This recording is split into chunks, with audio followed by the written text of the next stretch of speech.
Greetings, everyone, and welcome to the Produce Buzzers podcast. We are so happy you have joined us today, and I think you will be too after the show is over, because you will learn a lot about fresh fruits and vegetables, how to select and store them, how to prepare and cook them, and surprising facts about their history and origin. We hope it inspires you to eat more fresh fruits and vegetables, not only for your health, but also for your delight and pleasure as you explore their amazing world of taste and delicious flavors. Eating more of them will transform your life in so many positive ways.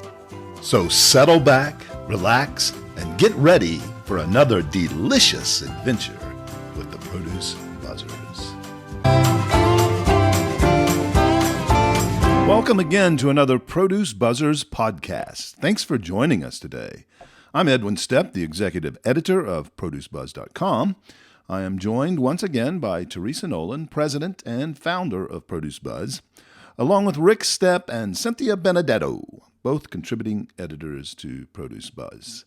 Today, we want to pass along some interesting information we gleaned at a recent fresh produce conference and trade show. Produce Buzzers, we had a good time at the Southeast Produce Council trade show in early March. We were there with 2,600 other participants and people who were attending the show, mostly growers and shippers of fresh produce, and they each had a booth showing all about their products and what they sell. And the people they were trying to show it to were mostly retailers, the produce buyers of supermarkets around the country, Publix, Kroger, although Rick, you said Kroger wasn't there. You said correct. Nobody was there. Albertsons, all the big grocery stores where, most all of them, even if they're not from the Southeast, were there attending to see what was coming up for the year, what was new, and to make some deals for the coming year. It's a great conference, and we had a lot of fun there. We interviewed 4 or 5 people, of which we have already published a couple of those interviews, so you can look for those on the podcast. Some interesting people there. One thing, they had a few sessions that were educational, and one of the sessions was called The Power of Produce. And they do this every year at this conference. It's basically a look at the year and what has trended in produce consumption in the past year. And in the session, they went through a lot of detail of the study. The study was conducted or sponsored by the Southeast Produce Council and also by the Food Marketing Institute, FMI. And they hire a company to gather all the statistics, mostly from retail stores, the data that comes from retail stores on what people are buying. They also survey a lot of people, consumers, on what they are buying and what their preferences are in the world of produce. And but basically, the session we sat in went through 10 top findings of the study. And I thought it'd be interesting for us to discuss that today and pass on some of this information to you, our listeners. So the Produce Buzzers have looked the info over. I'm going to start asking them the question: what did you find most interesting about the top findings in the Power of Produce for 2022? So I was looking at the FMI sheet, and the most interesting thing I found is that people are letting other people pick out their produce with online shopping. Yeah, right. Did they just get every man that has it delivered? There is no way. I'm going through my girlfriends and those nuts, whether they work outside the home or not, which I have to give a shout out to Adrian, who always listens to us. Oh, yes. Shout out to Adrian. Adrian, thank you so much for being a regular listener. But there is no way my girlfriends are going to let somebody else pick out their produce. They let me, but there is no way some random stranger. Yeah.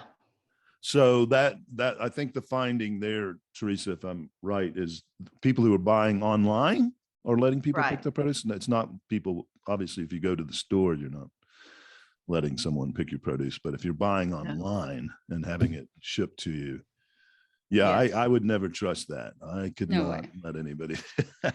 And that's not to disparage online shopping, because I know a lot of people, they don't have time, so they're Right. going to do it. Yeah. But I was Certain surprised. items. Oh, yeah. Go ahead. Go ahead. I was surprised that 86% of online shoppers include fresh produce in their purchases. Wow. So Yeah, that was. Teresa, how many times have you shopped online? I have shopped online, but it was always hardcore grocery items. And the only place I've shopped online is Walmart. So for groceries anyway. Mm-hmm. Yeah, I've done a lot of other. How many online times have shopping. you done that? Oh, probably 10 or 15 times. But it's always specific brands, and they, that there's not a lot of room for error. Mm-hmm. Yeah. Maybe I've done some it produce. twice. Okay. I've shopped for produce twice and was satisfied once and not satisfied once. What items did you buy? Well, like one of the big retailers, it was curbside pickup. Yeah. So somebody else picked everything out and they brought it out to my car, and I had a big bag of collard greens and they were almost rotten. Oh yeah. It's You like, told us about that. any moron should have known that, be able to look at that and see that there was decay in there. Right. And Well- that was back when you didn't get out of the car. You open the trunk and they put it in your trunk and then you drive away. So you couldn't inspect it before you left. I could have waited till they went back in the store and then gone back and looked at it. And in fact, I did do that. I just remembered I did do that. But then the person was already gone back inside, and I thought, I'm just gonna take this home, and they're okay if I cook them. And they sent me a survey. How was my experience? And I explained everything about the bad collard greens, and never got a response back from this retailer. You'd think that would be like a red flag, like, oh, apologizing all over themselves for something that possibly could have even caused somebody to get sick, if they ate it raw. Oh yeah. You were stupid enough to eat it raw with that. Even when I pick out something and make a mistake, I take it back to the store. They always take it back without question and either give you more, another thing of the same product or your money back. Yeah. What do you mean So- you make a mistake? That you chose the wrong item, or No, you just by accident took the bruised beyond recognition avocado? Yeah, that. The bruise beyond Teresa would recognition. never. pick an Teresa would know. I was avocado. going to say, are you who are you kidding?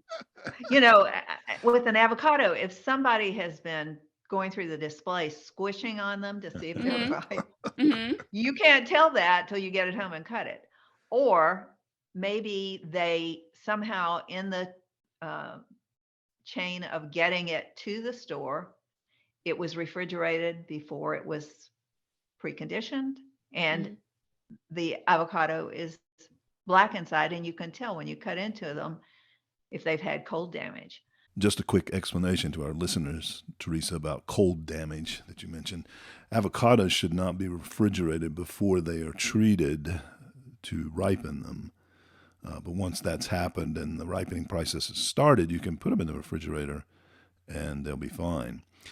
But if they get chilled before that, they get the cold damage and it causes black streaks on the flesh. So those kind of things. In fact, I've taken avocados back a couple of times for that reason. And one time I picked up a bag of apples, and you know how the label can keep you from seeing everything in there. Oh yeah. You can find out there was a bad spot in the apples or whatever. So that kind of thing. I don't buy bags of apples because of that reason. And like I did because I was forced to buy some Bosque pears, and one of them was somebody hold you at gunpoint. The Bosque Pears Commission. yes, it was a ransom situation. I wanted a damn Bosque pear. I needed it for like a, Oh, I you had needed to it for a feed your recipe. habit. Like meanwhile, like, You're addicted when to Bosque when I had to pears. deal with Oh, chefs, man, and they're like, I have to have a Bosque pear. I'm like, change your damn, recipe. Yeah, we're gonna have to do an intervention on you. Get you off those Bosque pears. Anyway, so you the Bosque pears, you were forced to buy them, and you bought a bag, and you were disappointed, or you were okay? Well, I don't even remember how many came in there, but let's say 8, but one of them was, I couldn't even cook with it. Yeah. And did you take it back? I might not have. Sometimes I actually, most of the time I do return items because I'm mad as a hornet by the time I get it home. And, and I'm there, with inspecting the bags and pulling out the display that I know they're just like, oh shit, here she comes again. Because like this morning, I wanted to make that the raw root vegetable salad. So I started with the jicama, and it had like a little bit of mold on it, but so I was like, let me just wipe it off. But I would prefer not to take it home with me. And, so then I went to the produce guy. I go, hey, can I just have a paper towel, wipe it off? And he goes, no, let me rinse it. I'm like, cool. So he rinsed it, and he's like, I don't think this is good. He goes, this is kind of, soft here, there. And he goes, and I go, that was the best one in the bunch. And he goes, looked at me like, you're kidding. And so like you go over to the bin, and they're all like moldy. It's a science project at that point.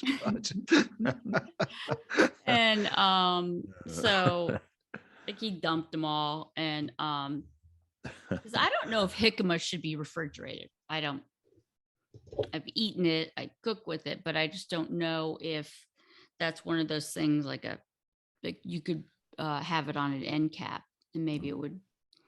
All right, we got to get the answer for that for our listeners now. We can't be ignorant about any fruit or vegetable. We got to come up with the answer. Should you refrigerate jicama? And that's with a J. Yes, I know. The ideal storage temperature is 55 to 59 degrees Fahrenheit. Okay, so then it was in the correct place, but I think that where they have it in this particular store, they have that misting situation, which I get the idea of I think it should be dry. And then, but the misting, sometimes it's more than a mist. It's a little shower. Yeah. And it could have sat there for a while too. Maybe. Yeah, this stuff sat there for a while. Let me tell you. At that temperature, they should keep for up to 4 months. No, these were not there for 4 months. Because I buy them like the last time I bought it, it was not 4 months ago. You don't know how long the grocery store had them sitting in inventory either. So that's the missing link. Jicama is not one of those things that flies off the shelf, I would think. Exactly. I'll never forget the first time I ate jicama, and when I was a waiter at the Pasadena Hilton in California, I'd never heard of it before, and they had them sliced up for hors d'oeuvres and things, and it was just like an amazing flavor. It is. It's a very unique. It's not bland, but it's not the show. It's not the center of the whatever you're eating, but it has the texture I really like, and I don't know, the flavor. They're crunchy, and they're a little bit of juice. They're not yes. They're not sweet, but they're little tiny, sweet. They're just pleasant. What can you do with jicama? There's a few things. It's Wait, maybe you we can do put it in like the a microwave. salad. Well, the last Produce Marketing Association show that I went to, there was a booth dedicated totally to jicama. And they had all kinds of products made from it. They had like tortilla wraps made from jicama. They also had tortilla chips and even already made, ready to eat tacos that were made from those tortilla wraps made from jicama. Have you ever put jicama in salsa? This know- they had some at their booth. They had a jicama salsa. I remember that. Yeah. Right. I think that would jicama could be a filler Mhm. that would give it would kind of be like celery in the tuna fish. Like it doesn't really have a flavor, but it gives texture. I think that would be jicama would be a really good one for that. Yeah. To Rick's point, like it would be a nice, what do you say, a vehicle for salad dressing. So like iceberg Delivery lettuce. system. Delivery system. So Yeah. jicama would also be a delivery system For what? for a lot of stuff. You could probably put like nuts and a roasted pepper and balsamic vinegar and mozzarella on it. Boom. Yeah. Or substitute it for potato chips and use it with a dip. I don't know. Raw? Yeah. Like dip it in avocado in a guacamole or something. Yeah. Yeah, that would be good. Instead of a chip. Cut it up like I'm gonna put like a bag of chips here, and then I'm gonna put a plate of jicama. What do you think I'll have to refill first? My sister-in-law has a Christmas party every year. It's like a really special Christmas party for adults only, and all the women dress up in really nice dresses and stuff. And I thought you were going to say in lingerie since it's adult. Since it's only adults, right? And so, but everybody tries to bring really fancy hors d'oeuvres, and we were kind of running a little bit late and not figuring out what we were going to take. I said, let's just slice up put red grapefruit wedges on a big plate and put those out there, because when people eat all this rich food, they're going to want something to cleanse their palate once in a while. And Lori kind of reluctant, okay, we'll take grapefruit slices. And man, those things were gone within the first hour. Every one of them. We had a whole big platter full. No. The host took them and dumped them outside. Yeah. You thought people were eating them? Oh, don't say that. People who are trying to watch what they eat look for that kind of thing at a party. Yeah, I Oh, think come on. jicama. Like, are you I've heard watching people- what you eat at a party?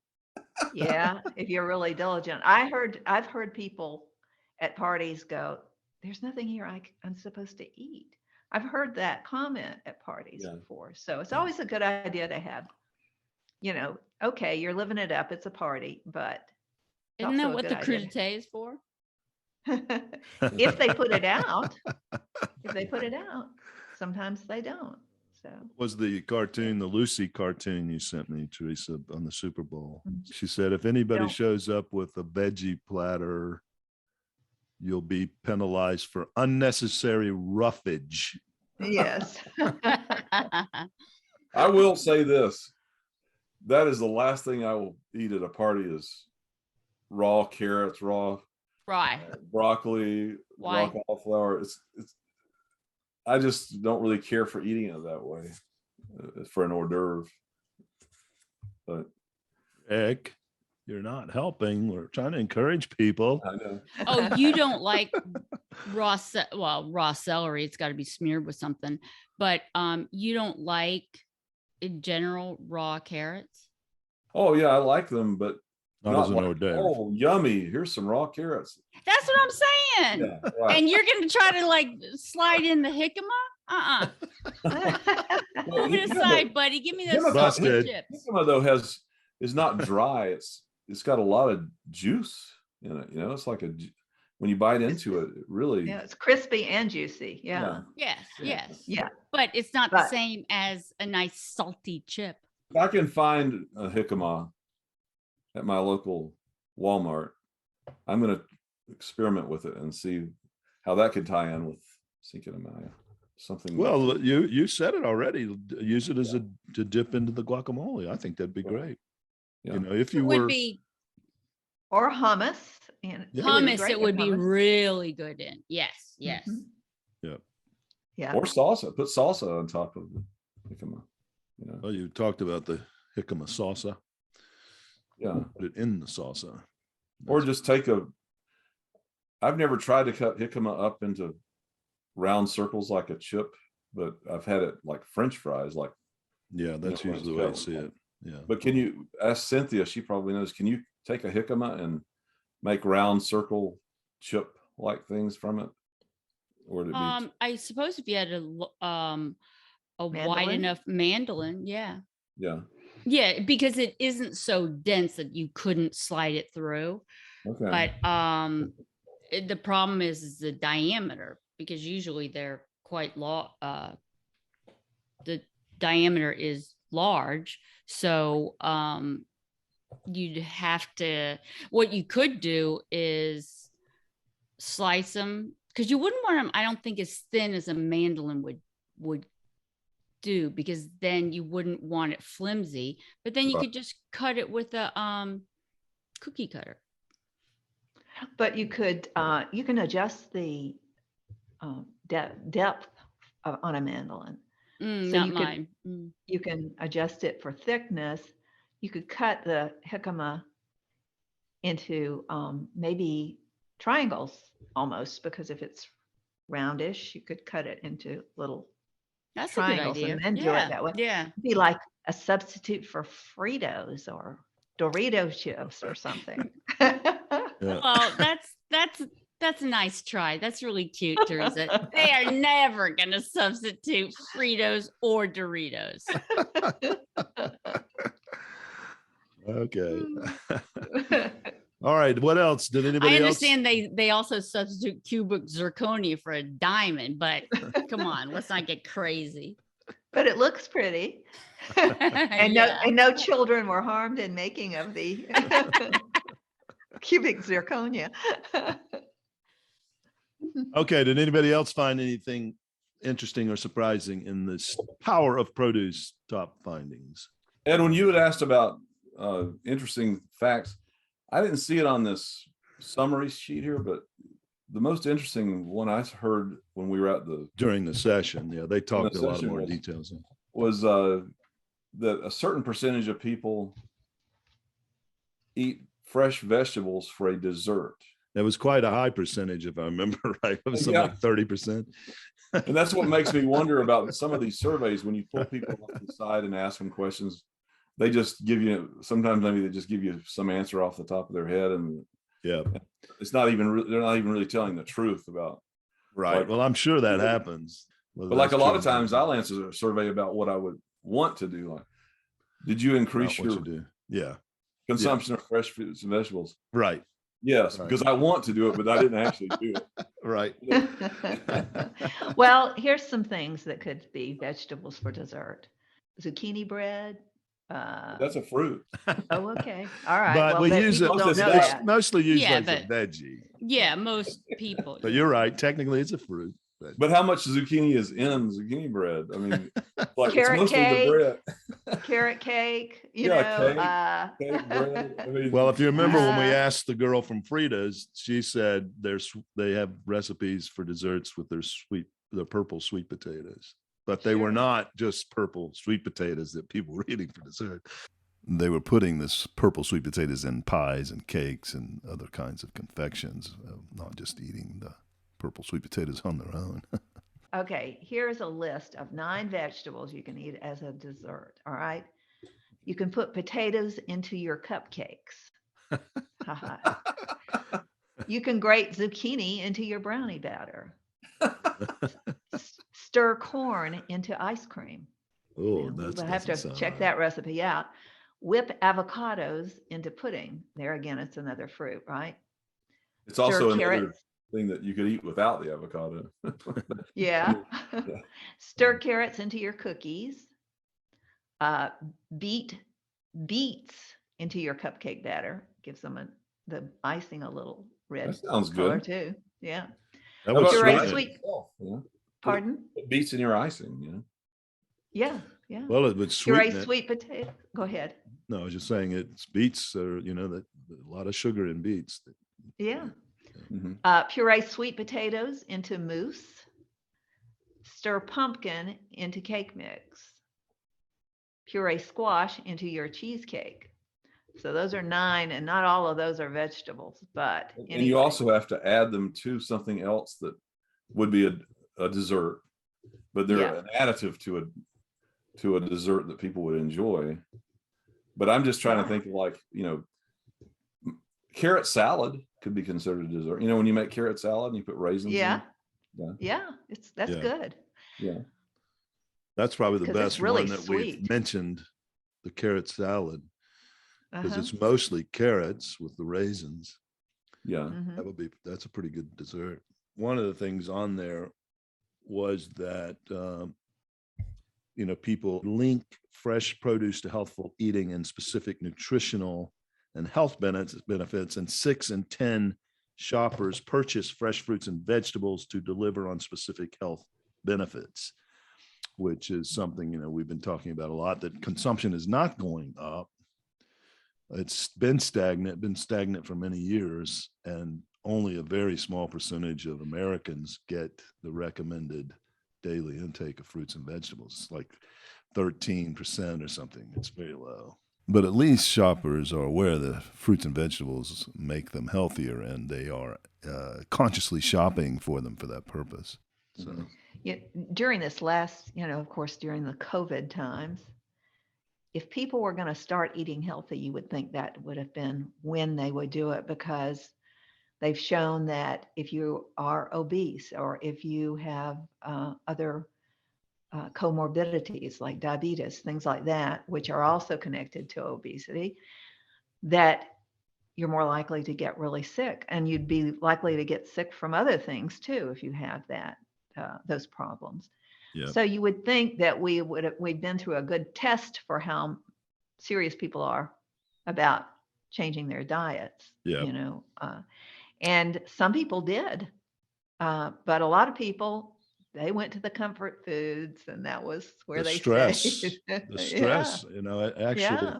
a lot of the data is showing that the consumption even dropped during COVID. Yeah. Because of the stress, and it's being We stuck we home. actually ate healthier during the COVID thing. I think I did too, but just because we didn't go out to eat as much. yeah, right. And if you go to the grocery store with a list and you stick with your list and don't use emotion in your grocery shopping, like, oh no, it's COVID, I better get like 10 bags of chips in my cart because I'm stuck at home and it's COVID. I'll need Yeah, they might run out of chips. No, but don't you want to have the impulse items? Oh, I want to have them. I'm just saying, if you eat in your own home and you only bring food into your own home that is healthy, there's a lot better chance than if you go out to eat where it's like, oh yeah, I'll have the dessert too, please. Yeah, No, it's 'cause very difficult in a restaurant. You go in and you say, for me, I go in and I say, can you cook that without salt? Can you do it without oil? When you start doing that, and then they still deliver a product to you that you can see has oil all over it, you can see that it's quite difficult to eat out. But some restaurants are really good at helping you with it. So yeah.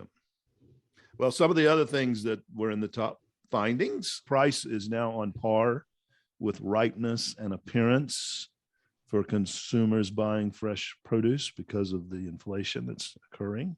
Convenience items, value-added produce items, continue to boost sales and is growing because of people less and less time.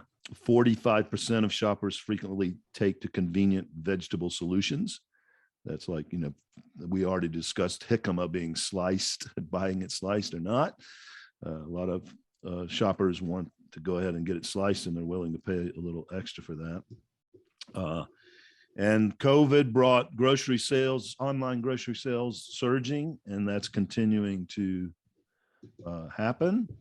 People are more and more shopping online, even though things have loosened up a bit. This is one that I thought was interesting. 6 in 10 shoppers purchase fresh produce at farmers markets now, at least they say. And they believe that it's fresher or better tasting, even though it's generally higher cost and much higher cost, at least the farmers markets I go to. So that was something that I thought was a bit interesting. And in the same line, 52% of shoppers prefer the common fruits and vegetables, apples, oranges, the things they know, but 48% would like to be introduced to uncommon or seasonal varieties that they've not tried before. So that's a pretty good portion of the population, about half the population, wanting to know about some different kinds of fruits and vegetables to mix up their eating habits. So those were the most interesting things I thought from these findings. Anybody else? I agree with you about the farmers market part. I can remember, though, going to a local farmers market near my house several years back and looking at the assortment of fruits and vegetables they had there and knowing that fruit had come from the wholesale market in Boston because there was no way that was being grown locally. Right. First of all, it didn't even look like a local product. Yeah. And secondly, it wasn't available in this area at that time. There's no way they were growing it. And Right. It reminds me of being on a plane with a man when I was working for the California Strawberry Advisory Board, and it was in February, and he asked me what I did for a living, and I told him, and he said, "People don't need California strawberries back here. I've been getting excellent berries at my local grocery store, and I mean, they are wonderful." And he was from Maine, and he was getting strawberries from California or Florida at that time. And I thought, well, And he thought they were people local. don't realize. He thought they were locally grown in February, So Teresa, is that when you had been traveling for a while? So presumably you were flying first class because you were crazy mileage. But it's just somebody like that. It would just go. I wouldn't even waste my time. I just explained to him that it had to come from far away because I asked him if there was still snow on the ground in Maine. He said yes. And I said, how would you think that they would be able to grow these strawberries in Maine at this time? I just tried to make it kind of a Socratic teaching moment. Yeah, there you go. You wouldn't say like, "You idiot, did you see California on the label?" We went to a farmer's market in Montclair, New Jersey, which is, not too far from New York City, with my son and his wife a few years ago. And they have a requirement though that it has to be within a certain number of miles for you to sell it at that farmer's market. And I was kind of amused because I saw tomatoes, the sign said Jersey fresh tomatoes, so much a pound. And I looked in the baskets they had, and they were grown in Ontario, Canada. But they had on the sign they had, it was local New Jersey fresh tomatoes, but the stickers they left the stickers on the tomatoes.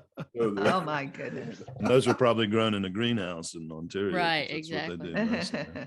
Yeah, the California farmers markets, are very strict. They do not let you sell. We had a friend who grew organic table grapes, and one summer Haley wanted to earn some money, so we talked to him about selling his grapes. He lived way up in Fresno, and we were in the LA area, Pasadena specifically. And he set us up with his grapes to sell at the local farmers markets.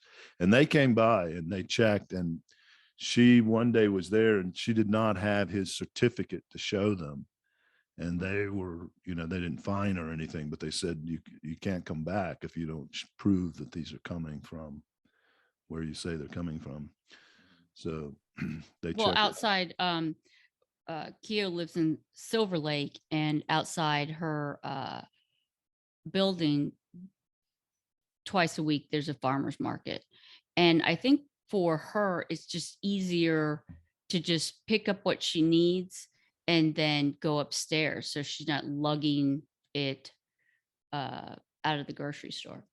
That's great. Yeah, and places like California and Florida can be strict about that because they're growing stuff year round. But New Jersey is not going to have, there's a farmer's market that I've seen several times when I was in New York City in Union Square. And that looked pretty authentic to me. It only takes place in the summertime, but there's a lot of agriculture out on Long Island. Most all of that stuff was coming from Long Island, according to the signs. Or on the way out of Long Island, quickly run by the market and pick it up. Yeah.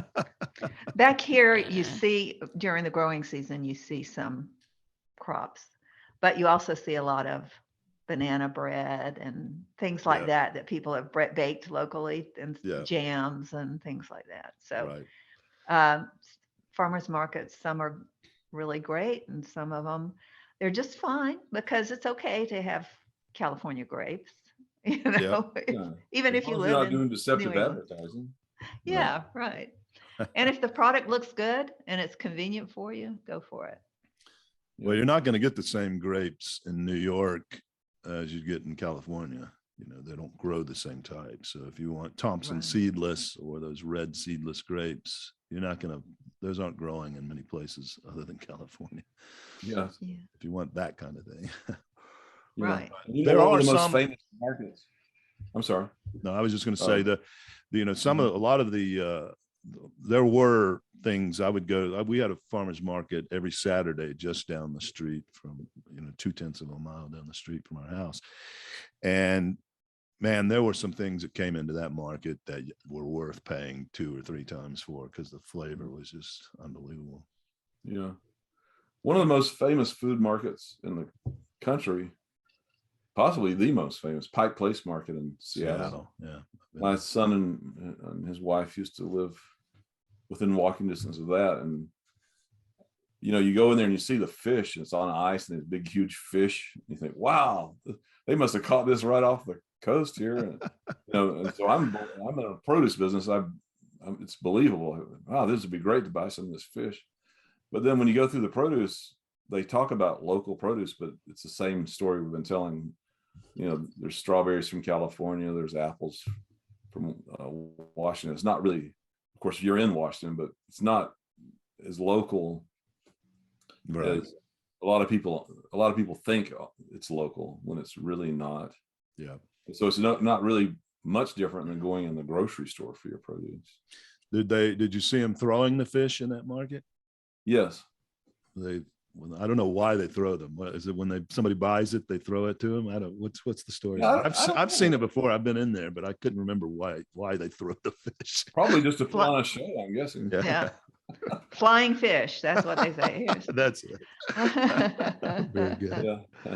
Yeah. Okay. Right. Well, speaking of states, what are the state fruits of various states? Do any of you know off the top of your head what a specific state and what their state fruit is? I would guess that Florida's state fruit is oranges. Yes, congratulations, you're right. Georgia peach. How did you guess that one? Georgia's not the only state that the peach is a state fruit. South Carolina. Yeah, you guys are smart today. Really smart. New Jersey peaches? That's not a bad guess, because they grow a lot of peaches. Yes, I think we discussed do. that before, but no, what do you think? Blueberries. All right. Yeah. Massachusetts cranberries. Yes.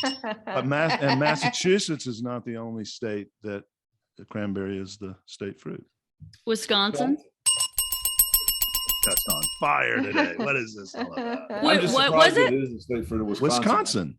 I said Wisconsin. I know. I That's said what you you were right. said. Okay, I I thought gave that you like the Rick green. was trying to elbow my answer. No, they grow more cranberries in Wisconsin than they do in Massachusetts. But I was surprised that's their state fruit though, because Yeah, they don't have any other fruits, so they got to pick that. yeah, that's right. Potatoes are not a fruit. Sour cherries, I think we were talking about at one point. Wisconsin was the largest grower of those at one point. Michigan is the largest grower. Now, but Wisconsin used to be. Yes, that's right. Yeah. So who else has blueberry as their state fruit? Oh boy. Maine. Yes, good guess. Good guess. Do any states have more than one state fruit, or is it always? Yeah. Yep. There are a couple. Kentucky. Yeah. You want to guess what theirs are? Is California strawberries? Oh man, is it citrus? Or I was gonna say I love buzzing you, Cynthia. Come on, guess again so I can buzz you wrong. Fruits. Come Well, on. I would guess that California has oranges also, but I just said citrus. no, but that's all inclusive. Yeah. would it be like their tree fruit? It is a like tree fruit. peaches, Oh, plums, that's right. Yeah. Peaches, No, peach- it's not those, but it is a tree fruit. nectarine, peaches, plums, This is nectarine, fun. I'm finally stumping. apples. You're Oh, all gonna man. groan when I tell you the answer. Avocados. Yeah. Avocados. Avocado is a state fruit of That's the California. state fruit of California. Well, I would like to see when these things were voted on, because if it was done back in the 1930s, it probably would have been oranges. But that's a good point, Rick. And there's a lot of states that have not ever designated a state fruit. Alaska, Arizona, Colorado, Hawaii. You'd think Hawaii would have been pineapple. That'd be like pineapple, right? Yeah, Indiana, Iowa, Kansas, Maryland, Michigan. You think Michigan would have a state fruit as much fruit as they grow? We better talk to So what about Washington State? That's either like some sort of berry or Oh, come on, Cynthia. This is easy. Washington State. Come on. apples. So then Yeah. would Oregon be pears? Good. You got that. Wow, that's great. I would have almost said Yeah. blackberries or something for that. A lot of states have apple as their state fruit, but some have specific varieties designated. Anybody want to guess which states, first of all, have apple as their state fruit, and then maybe some guesses on Would New York have apple? not a specific variety? There's one that Rick should get. Minnesota Honeycrisp. This apple, Minnesota. So the Honeycrisp is actually the state fruit. That's according to the research I did. Okay. And New Jersey, is it New Jersey? Hold on. Nope. Rhode Island has a specific variety, which I'd never heard of. And probably none of you have either. So you're not going to be able to guess it. But if you want to try, A type of apple. yeah, it's Macoun a apple. variety. I don't know what the Macoun apple is. Wine staff. No. Nope. It's the Rhode Island greening apple. Yeah. Yeah. What do you think Texas is? Oh, that's good. Oh, come on. Yes, you should guess this. Citrus? Well, more specifically, Grapefruit. Yeah. more specifically, and then I'll give that to you, but it's red grapefruit. Right. Mm. Mm. Yeah. That's really all they grow in Texas is red grapefruit. Vermont also has apple as their state fruit. What do you think North Carolina's state fruit is? I hope it's apples. No, sorry. Well, it can't be. I actually know the answer to this, but I'll let the rest of you guess. Blueberries. Watermelons. This is an unusual fruit. Up or down? I've One of our heard that listeners- before, Yeah. so I knew. A lot of our listeners probably don't even know what a scuppernong is, but it was a wild grape. They grow them commercially now. They're cultivating them, but they've got a really thick skin and very, very sweet. They're really delicious. The scuppernongs and muscadines is the other kind of sister or brother. The muscadine is dark purple, and the scuppernong is more of a green yellow color, but they are delicious. I love them. And muscadines are native fruits. They're not. Exactly. They grew wild here for many, many years before people were here, I guess. I'm thinking that scuppernongs are hybrid, but I don't know. You think so? They weren't not native? I thought they were. I mean, it's possible they are, but right. Um, There's some other states that have some very strange, I won't say strange, but unusual fruits. North Dakota. pawpaws. No. There is a state that has pawpaw as their state fruit. And it's one that has two. Louisiana? Mississippi. No. Ohio. Oh my goodness. And Ohio has two state fruits. You were asking who has two state fruits. The tomato and the pawpaw are Ohio's state fruits. I don't know why some states get to choose two. Yeah. We've mentioned several items that would be very interesting for the podcast. Pawpaws, scuppernongs. Your memory's not very good. We talked about pawpaws in the podcast, one of the earlier ones. That's right. I did a little bit on it, but we could do more on it. West Virginia has a specific variety of apple, which is much more widely known. Any guesses? No. I don't know why this is. I meant to look into why they would have chosen this, but it's the Golden Delicious apple. For some reason, they wanted to designate that. Maybe that's where it was developed. Could be. I guess that's possible. Yeah. Missouri doesn't have a state fruit, but they have a state nut. It's not a person, by the way. Just the black walnut is Missouri's state nut. There were other states that had state nuts. California had state nuts as well. They listed a bunch of them: walnuts, and pistachios, and almonds. So, does anyone have a watermelon for their state fruit? No, but Oklahoma has watermelon as their state vegetable. No joke. It's true. What? Say that again. Oklahoma had designated the watermelon as their state vegetable. What year was because that? They eat the plant, the watermelon plant. They don't eat the fruit part. Well, they just eat the leaves. It's funny because I did an article on Produce Buzz a few years ago, not long after they designated that. And I'll see if I can dig it up, because they already had their state fruit is strawberry, which a lot of states have strawberry. Can you want to guess what other states would have strawberry? They're actually not that easy to guess. You wouldn't think of it. Somebody guessed strawberries for California, which would have made sense. Probably if oranges weren't so obvious for Florida, you would think strawberries could be there.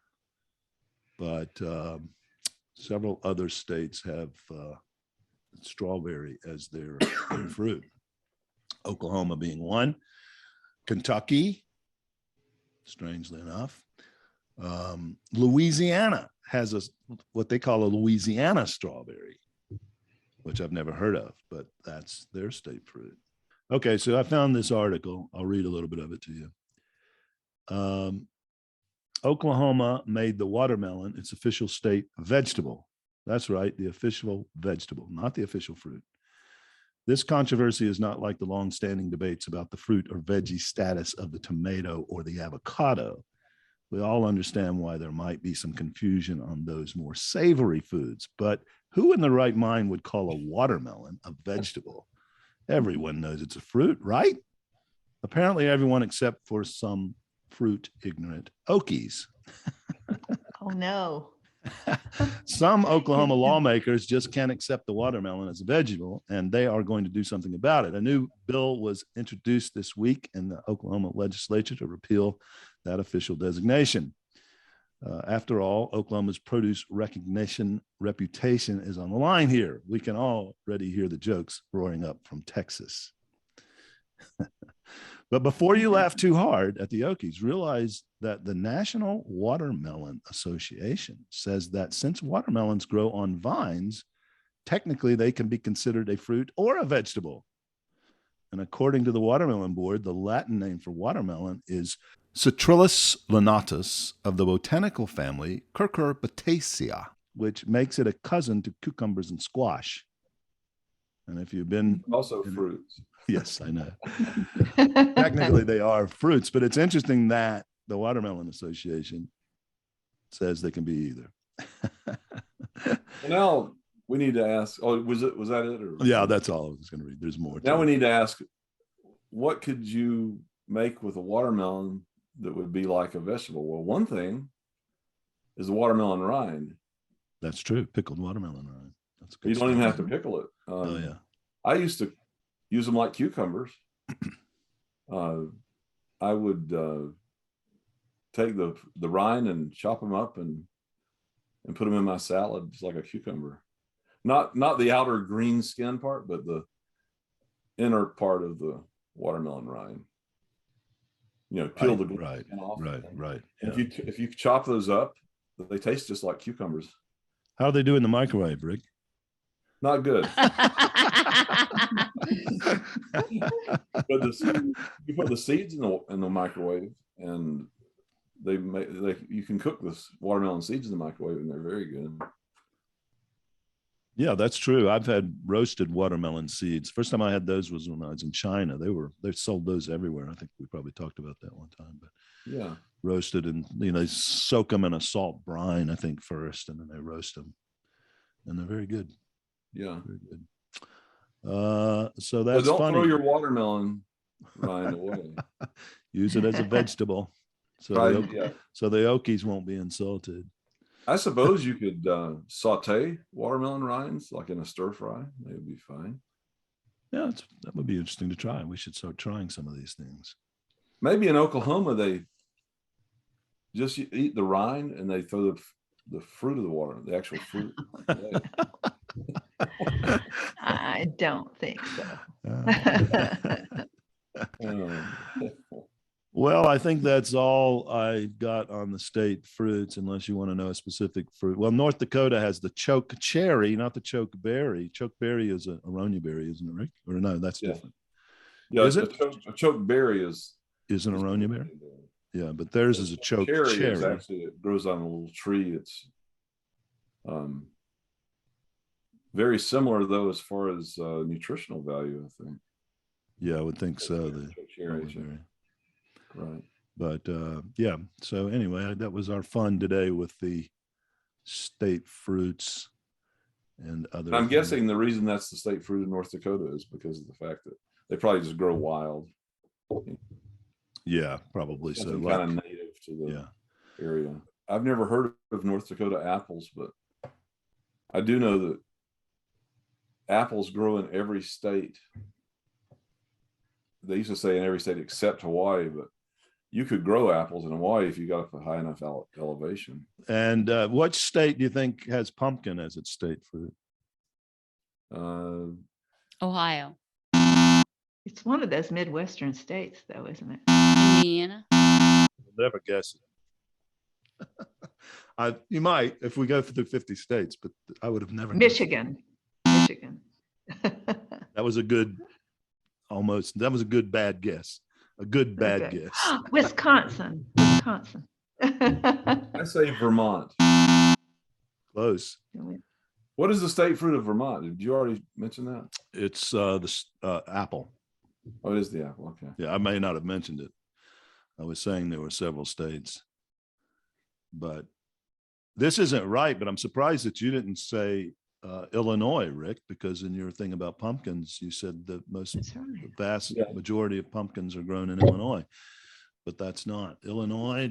Illinois has the Gold Rush apple, which a variety I've never heard of. Yeah. Have any of you heard of the Gold Rush apple? I've heard of it, but I've never seen one. Yeah. So you give up on the pumpkin? Arkansas. Yeah. What did you say, Rick? Arkansas. All right, we've had enough guesses. So you All right. New Hampshire. Oh, Okay. You were close with Vermont, Rick. You just got one state Yeah. too far to the west. because I was thinking of those New England pumpkins, like all the Mm-hmm. it was like the Pilgrims and Ichabod Mhm. Crane, wherever he was. Where was Ichabod Crane? New It York. was fiction. New York. Yeah. Yeah. Sleepy Hollow. Yeah. It's the Hudson River Valley, just north of the city. Mhm. So, well, that was fun. I hope you thought it was fun. We didn't It bore our was. guests too much. Does every state have a state vegetable also? Well, not every state has a state vegetable, but there are state vegetables. We could do that the next time. Okay. I'd like to, I think we should write letters to the legislatures of the states that don't have state vegetables. Well, one of the sites I found listing them said if your state doesn't have, they were encouraging people, if their state didn't have a state fruit, to write their legislatures to get them to designate a state fruit. No, And it's- these legislatures, they have enough shit to do. They don't have to be wasting their time on this. Like, let's get everybody's ass back to work. Let's get them back to work and get some stuff moving. Hey, What wait a is it? second. Wait a second, Cynthia. This is Produce Buzz. We're promoting fruits and vegetables. We need fruits and vegetables designated and highlighted in every way. Get people to eat more of them. Plus, they're not, Oh, what? when they're voting on state vegetables, they're not spending money. That's why we need to get diverted into things like this. No, And we need usually them to it's- usually stimulate the it's back- economy. It's usually backed by the growers of the fruit or vegetable anyway in that state. Not always, but oftentimes it is. Well, enough about politics, even though politics is very relevant for this show since it is dominated by a lot of fruits and nuts. So now we switch to another installment of your favorite part of the Produce Buzzers podcast. So, Produce Buzzers podcast fans, it's time for your favorite segment on the Produce Buzzers podcast. Oh, please don't leave. Don't click off. Stay. You've got to listen to this homegrown.